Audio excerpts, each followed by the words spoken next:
എല്ലാവർക്കും നമസ്കാരം. എൻ്റെ പേര് ലിജോ. ഞാനിന്ന് വന്നത് കൊല്ലം സുധിയായിട്ട് ബന്ധപ്പെട്ട കാര്യം പറയാനാണ്. കൊല്ലം സുധി മരിച്ചിട്ട് ഇന്നേക്ക് ഒരു വർഷമായേക്കാണ്. അപ്പോൾ ഞാൻ കൊല്ലം സുധിയും തമ്മിലുള്ള ചെറിയൊരു ബന്ധം പറയാനായിട്ടാണ് ഞാൻ വന്നത്.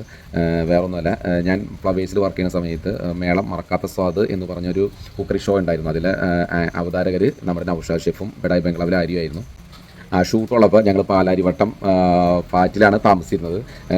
ഞങ്ങൾ താഴത്തെ ഫ്ലോറും ആൾ മുകളിലത്തെ ഫ്ലോറിലായിരുന്നു. അപ്പോൾ അങ്ങനെയുള്ളൊരു പരിചയമായിരുന്നു. അങ്ങനെ ഞങ്ങൾ തമ്മിൽ പരിചയപ്പെട്ടു, സംസാരിച്ചു, അങ്ങനെ നല്ല കമ്പനിയായി. അതിനുശേഷം ആൾക്ക് 5:30 ആളുടെ വീട്ടിലെത്തണം. കാരണം എന്താണെന്ന് വെച്ച് കഴിഞ്ഞാൽ ഭാര്യ 3 മാസം ഗർഭിണിയാണ്. എന്നോട് പറഞ്ഞു വെളുപ്പിന് 3 മണിക്ക് വൈറ്റ് ജംഗ്ഷനിൽ കൊണ്ടുവന്നാക്കാൻ പറഞ്ഞു. അപ്പോൾ ഞാൻ പറഞ്ഞു ഓക്കെ എന്ന് പറഞ്ഞിട്ട് ഞങ്ങൾ അവിടെ നിന്ന് പിരിഞ്ഞു.